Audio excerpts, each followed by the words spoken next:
வணக்கம். கேவி வெங்கட்ரமணா தமிழ்நாடு டெல்லி பிரதிநிதியாக முதலமைச்சர் அவர்களால் சமீபத்தில் அப்பாயின்ட் பண்ணப்பட்டிருக்காரு அப்படிங்கிறது முன்ன ஒரு வீடியோவில் வந்து கான்ஃபிளிக்ட் ஆஃப் இன்ட்ரெஸ்ட் தலைப்பில் நம்ம அவரை குறிப்பிட்டு பேசியிருந்தோம். இப்போ இந்த காணொலி வந்து அதுக்கு தனியாக அவரை பற்றி அதை டீல் பண்ணால் நல்லா இருக்கும் அப்படிங்கிறதால பேசுகிறோம். சரி, இப்போ தமிழ்நாடு பிரதிநிதியில் டெல்லி, அதாவது தமிழ்நாட்டின் பிரதிநிதியாக டெல்லி தங்கி இருந்து அங்கே உள்ள ஒன்றிய அரசு நிறுவனங்களை வந்து லைசன் பண்றதுக்காக அப்பாயின்ட் பண்ணப்படுற பதவி தான் இந்த டெல்லி பிரதிநிதி அப்படிங்கிறது. மிக முக்கியமான ஒரு போஸ்ட். ஏறக்குறைய இது வந்து ஒரு கேபினெட் ரேங்க் உள்ள ஒரு போஸ்ட் அப்படின்னு தான் நமக்கு தெரியும். ஏற்கனவே இதுக்கு முன்னாடி இருந்தவங்கலாம் அப்படிதான் இருந்திருக்காங்க அப்படிங்கிறத பார்க்கணும்.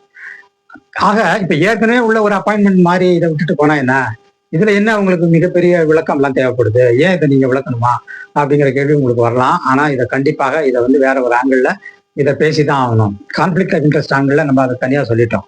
இப்ப நம்ம பேச போறது வந்து இந்த கே வெங்கட்ரமணா அல்லது கேவிஎன் ப்ரொடக்ஷன் ஜனநாயகம் படத்தினுடைய தயாரிப்பாளர் வந்து அவரை நீங்க டெல்லியினுடைய அதாவது தமிழ்நாட்டின் டெல்லி பிரதிநிதியாக ஓடும்போது ஏற்படுகிற ஆபத்துகள் என்ன அப்படிங்கிறத நம்ம இதை பத்தி பேச போறோம். முதல்ல வந்து இந்த அப்பாயின்மெண்ட்டே வந்து சரியாங்கிறது தான் என்னுடைய கேள்வி. ஏன்னா ஒரு ஸ்டேட்டோட பிரதிநிதியாக ஒன்றிய அரசாங்கத்தோட லைசன் ஆபீசரா போடும்போது முடிஞ்ச வரையிலும் அந்த மாநிலத்தை சேர்ந்தவங்களா இருக்காங்களான்னு பார்ப்பாங்க. அந்த மாநிலம் இல்லைன்னா அந்த மாநிலத்துல அலாட் பண்ணப்பட்ட ஐஏஎஸ் ஆபீசரை கூட போடலாம். ஆனா அந்த மாநிலத்தினோட அலாட்மெண்டா இருக்கணும், அவர் அந்த மாநிலத்துல நிறைய நாள் வேலை செஞ்சிடணும். அப்படி இருந்துட்டு அங்கிருந்து டெல்லிக்கு போட்டாங்கன்னா அந்த மாநிலத்தினுடைய இன்ட்ரெஸ்ட் என்னங்கிறது அந்த அதிகாரிக்கு தெரியும். அந்த மாதிரியும் அந்த கேட்டகரிலையும் இவர் வரல. அடுத்தது வந்து சரி, இவர் வந்து பிறப்பால் தெலுங்கர், செட்டில் ஆனதுல கர்நாடகாவில் செட்டில் ஆயிருக்காரு, அதை ரெண்டு கூட ஒத்துக்கலாம்னு வைங்க. ஆனா இவருடைய தொழில் வந்து முழுவதுமாக தமிழ்நாட்டில் ரியல் எஸ்டேட்டா இருக்கட்டும், ஃபிலிம் ப்ரொடக்ஷனா இருக்கட்டும், ஃபுல் அண்ட் ஃபுல் தமிழ்நாட்டிலே இருக்கிற மாதிரி இருந்து சரி தமிழர்களுக்காக அந்த துறையில வேலை செஞ்சவருங்கிற முறையில கூட அப்படி இருந்தா கூட நம்ம இந்த அப்பாயின்மெண்ட்டை கண்டிப்பா ஒத்துக்கலாம். அதுல கூட அந்த கன்சிடரேஷன் நம்ம பண்ணி தான் ஆகணும்.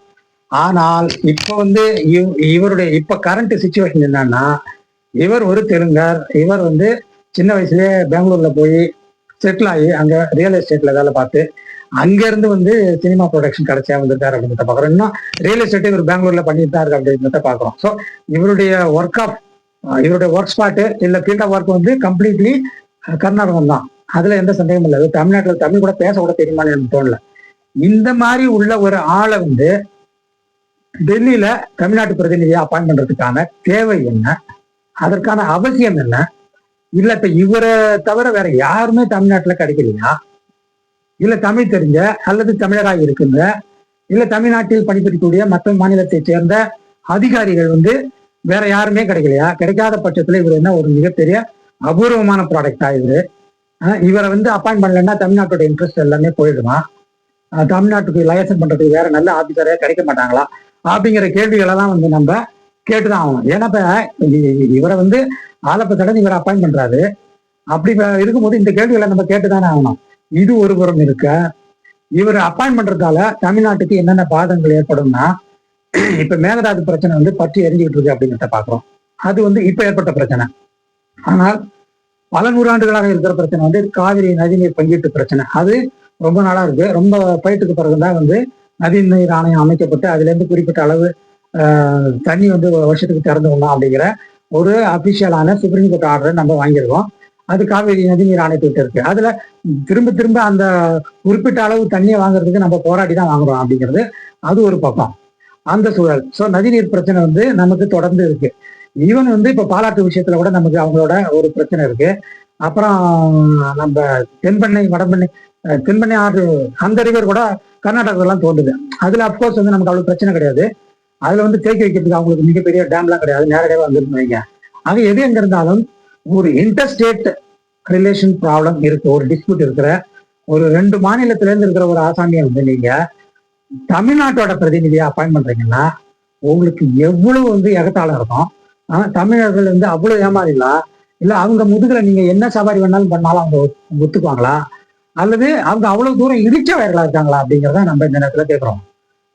நீங்க வந்து ஒண்ணு டெல்லி பிரதிநிதி, தமிழ்நாட்டு பிரதிநிதியா நீங்க அப்பாயின்ட் பண்ற ஆள் வந்து தமிழ்நாட்டுல இருந்தவராகணும், தமிழ்நாட்டில் உள்ள மக்கள் பிரச்சனையை வந்து தெரிஞ்சவராக இருக்கணும். அதே மாதிரி இப்போ உள்ள பாஜகவுக்கும் தமிழ்நாட்டுக்கும் உள்ள ஏகப்பட்ட பிரச்சனை இருக்குது. அந்த பிரச்சனைகள் எல்லாம் வந்து நல்ல மாதிரி தீர்த்து வைக்கிற நல்ல வாதத்திறமை வாய்ந்த அரசியல் தெரிந்த சமூக பொருளாதார பின்னணி உள்ள அல்லது அதை பற்றி அறிவு உள்ள ஒரு ஆளை நீங்க அங்க போட்டீங்கன்னா நம்ம வந்து என்ன சொல்லலாம்னா, ஓகே இது வந்து இவர் வந்து தமிழ்நாட்டுக்கு வந்து நல்ல மாதிரி ஒரு வேலையை செஞ்சு கொடுப்பாரு அப்படிங்கிறத மக்களுக்கு நம்பிக்கை ஏற்படும், எதிர்கட்சிகளுக்கு நம்பிக்கை ஏற்படும். அதே மாதிரி ஆளுங்கட்சிக்குமே அது வந்து ஒரு ஜஸ்டிஃபைபிள் டெசிஷனா மாறும். ஓகே நேரம் அப்பாயின்மெண்ட் இருக்கிறோம், இவருக்கு வந்து தமிழ்நாட்டு அரசியல் இருந்திருக்காரு, தமிழ்நாட்டு சமூக பொருளாதார சூழல்ல ரொம்ப நாளா ஒர்க் பண்ணியிருக்காரு, இவருக்கு வந்து அரசியல் டெல்லி அரசியலும் நல்லா தெரியும், தமிழ்நாட்டு அரசியலும் நல்லா தெரியும்.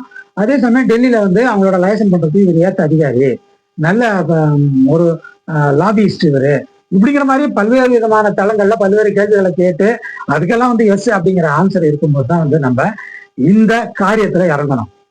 இப்ப இதெல்லாமே வந்து இந்த தேவகரமணாவுக்கு இருக்கா அப்படின்னா இல்ல, பிக் ஜீரோ. அவர் தமிழை கூட வந்து ஒழுங்கா பேச முடியாது. தமிழை ஒழுங்கா பேசாதவர் தமிழர்கள்ட்ட இருந்து எப்படி பேசி புரிஞ்சுக்குவாரு, இல்ல தமிழருடைய பிரச்சனை இவர் எப்படி புரிஞ்சுக்குவாரு? இவர் கர்நாடகாவில் உள்ள அங்க உள்ள வந்து ஆதார் கார்டு இருக்கிறதுனாலையும் அங்க தொழில் பண்றதுனாலையும் கர்நாடகா தமிழுக்கு உள்ள பிரச்சனைகள்ல வந்து இவர் தமிழ்நாட்டு பக்கம் தான் நின்று பேசுறதுக்கு என்ன ஆதாரம் இருக்கு, என்ன நம்பிக்கை இருக்கு, எந்த ஒரு கான்பிடன்ஸ்ல இவரை வந்து தமிழ்நாட்டுக்கு ஆதரவா பேசுவாருன்னு நம்ம நம்ப முடியும்? அது ஒண்ணு. அதே மாதிரி சரி இவர் இதெல்லாம் இல்லைன்னு வைங்க, ஒரு அரசியல்லையாவது வந்து ரொம்ப நாள் இருந்திருக்காருன்னா அதுவும் கிடையாது. இவர் வந்து டி கே சிவகுமாருக்கு நண்பர்னு சொல்றாங்க. பாஜகவில் உள்ள கர்நாடகாவில் உள்ள பாஜக லீடர்ஸுக்கு இவர் நிறைய நெருக்கம்னு சொல்றாங்க.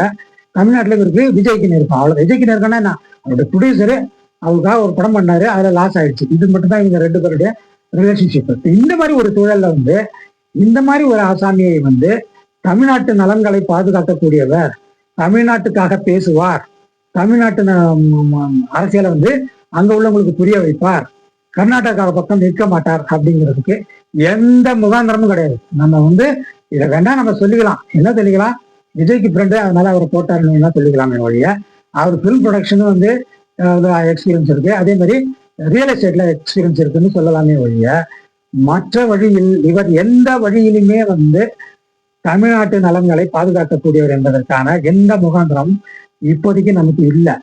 இது வந்து நம்ம வந்து ஒரு கையறு நிலையில இருக்கிறோம். தமிழ்நாடு மக்கள் வந்து கைவிடப்பட்டுட்டாங்களோ விஜயால, விஜய் நம்பி ஓட்டி போட்டுட்டு இந்த மாதிரி தமிழ்நாட்டு மக்களுக்கு எதிரான அரசியலை முன்னெடுத்து கொண்டு தமிழ்நாட்டுக்கு எதிராகவே இந்த விஜய் என்பவர் செயல்படுகிறாரோ அப்படிங்கிற பெருத்த சந்தேகம் தான் வந்து நமக்கு தொடர்ந்து இருந்துகிட்டதுங்கிறத பாக்குறோம். இதுல இன்னொரு கோணத்தையும் நீங்க பார்க்கணும். இவருடைய இந்த வெங்கட்ரமணாவுடைய செயல்பாடுகள் எப்படின்னு நமக்கு எந்த அனுபவம் இல்லை. அவரு ஒரு ஃபிலிம் ப்ரொடியூசருங்கிற மாதிரிலாம் நமக்கு எதுவும் தெரியாது. அவரோட பழகினவங்களும் தமிழர்கள் ரொம்ப கம்மியாக தான் இருக்கிறாங்க. அவருடைய அரசியல் சித்தாந்தம் என்ன, அவருடைய அரசியல் தெளிவு என்ன, அவர் வந்து அவருடைய அரசியலை தூக்கி பிடிப்பாரா, இல்ல ஆர்எஸ்எஸோட அரசியலை தூக்கி பிடிப்பாரா, இல்ல அவருக்கு யாருக்காக அவருடைய அப்பாயின்மெண்ட் முன்வைக்கப்படுது, அவருடைய அப்பாயின்மெண்ட்ல ஏதாவது மோட்டிவேஷன், விஜய்க்கு ஏதாவது ஒரு வேற மோட்டிவேஷன் இருக்கா, அப்படிங்கிற எல்லா கேள்விகளுக்கும் அவர் விளக்கம் அளிக்க வேண்டும்.